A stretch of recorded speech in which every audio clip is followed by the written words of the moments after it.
O Senhor esteja convosco. Proclamação do Evangelho de Jesus Cristo segundo Marcos. Naquele tempo, o Espírito levou Jesus para o deserto, e ele ficou no deserto durante 40 dias. E aí foi tentado por Satanás. Vivia entre animais selvagens e os anjos o serviam.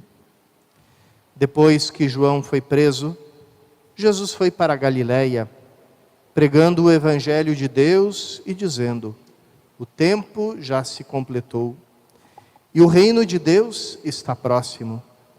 Convertei-vos e crede no Evangelho. Palavra da salvação. Glória a vós, Senhor.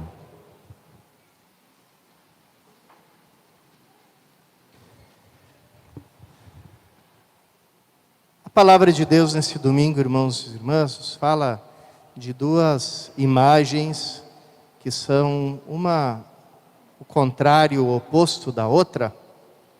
Nos fala da água e nos fala do deserto, que é justamente o lugar sem água.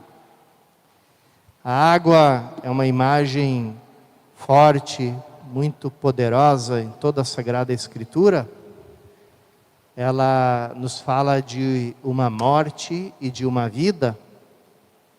A água sobre a qual o Espírito de Deus paira no início da criação, ela anuncia a obra que Deus vai realizar.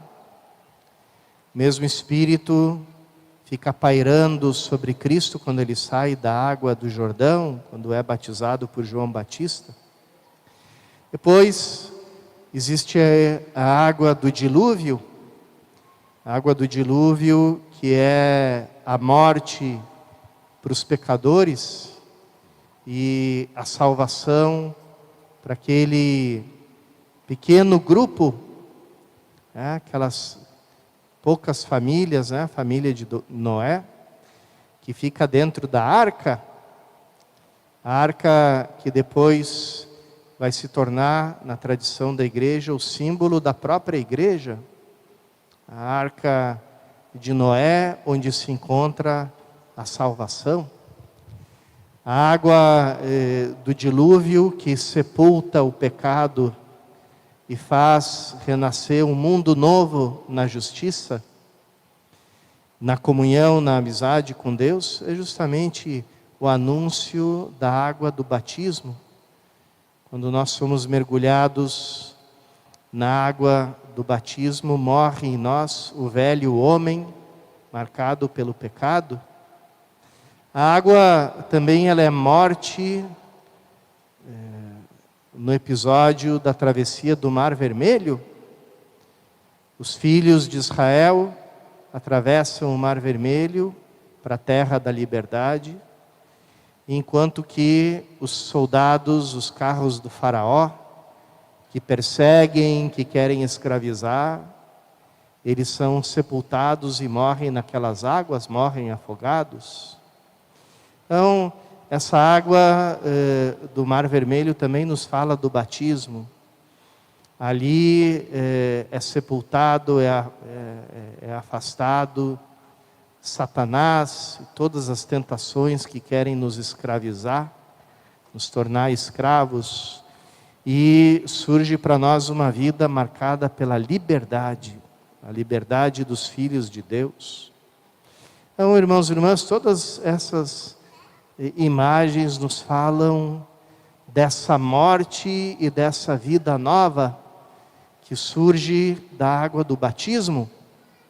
Os antigos cristãos, eles faziam a piscina batismal e a pia batismal em forma de túmulo, e diziam também que ela era a tumba e ao mesmo tempo o útero, quer dizer, o lugar da morte e o lugar da nova vida.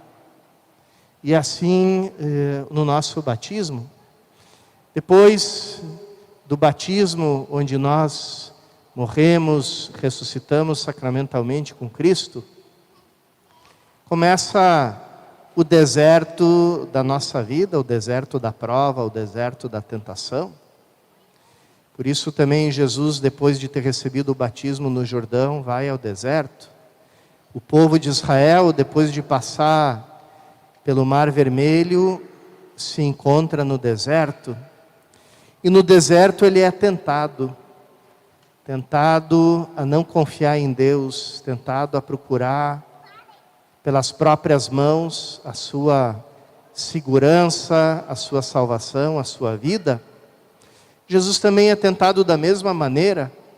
Os demais evangelhos, Marcos é muito curtinho aqui, não conta com detalhe as tentações do inimigo, mas Mateus e Lucas contam. E naquelas tentações a gente vê isso, a tentação da autossuficiência, a tentação de não confiar em Deus, de não confiar na providência de Deus. Nessa tentação, como nós sabemos, o povo de Israel acabou caindo, acabou falhando, acabou caindo de novo nas garras do tentador e, de certo modo, caindo não no seu corpo, mas no seu coração, caindo na velha escravidão, porque no deserto eles abandonam a Deus, adoram o bezerro de ouro, eles não confiam que Deus vai dar a eles o alimento, não confiam que Deus vai dar a eles a água, e muitas vezes se organizam para voltar para o Egito, e lembram das cebolas do Egito, que eles comiam.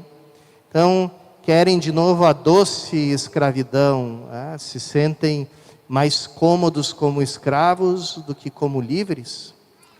E é preciso 40 anos, que era no sentido da Sagrada Escritura, 40 anos é o espaço de uma inteira geração. É necessário 40 anos para que aquele coração que já bate num peito livre, libertado, mas ainda é escravo, aquele coração aprenda a ser livre. Aprenda a não raciocinar como escravo, mas como filho. Aprenda a confiar na providência do Pai.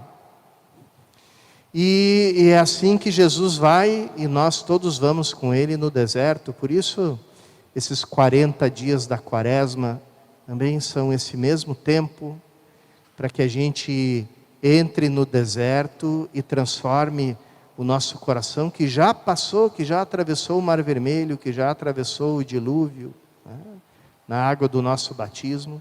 Ele aprenda a não ser um coração escravo, mas ser um coração livre, um coração verdadeiramente libertado. E é por isso que a Quaresma é o tempo do deserto, é o tempo da penitência, o tempo em que nós nos encontramos em total desapego, em total nudez diante de Deus, confiando tudo a Ele, nos portando como filhos e deixando essa autossuficiência, esse eu com as minhas próprias mãos realizo a minha providência, eu não preciso de Deus, eu consigo todas as coisas, eu faço todas as coisas. Então, os exercícios da Quaresma, a oração, a esmola, o jejum, nos exercitam nesse desprendimento, nesse desapego, nos conduzem no deserto, nos tornam fortes diante da tentação de Satanás, que quer voltar a nos escravizar, que quer fazer de nós que fomos libertados pelo batismo, novamente escravos, pelos apegos, pela falta de confiança em Deus, pela solidão de Deus, pelo pecado.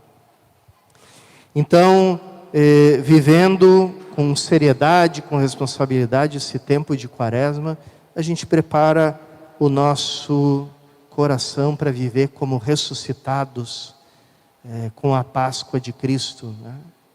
E essa é a finalidade, irmãos e irmãs, do tempo de Quaresma que nós estamos iniciando. Já morremos, já fomos sepultados com Cristo no batismo, já ressuscitamos com Ele, já pertencemos ao mundo novo, à vida nova, à criação nova. Só nos falta uma coisa: viver como ressuscitados, viver como redimidos, viver como salvos. Que essa Quaresma nos ajude a preparar o nosso coração para essa vida nova na qual nós fomos mergulhados.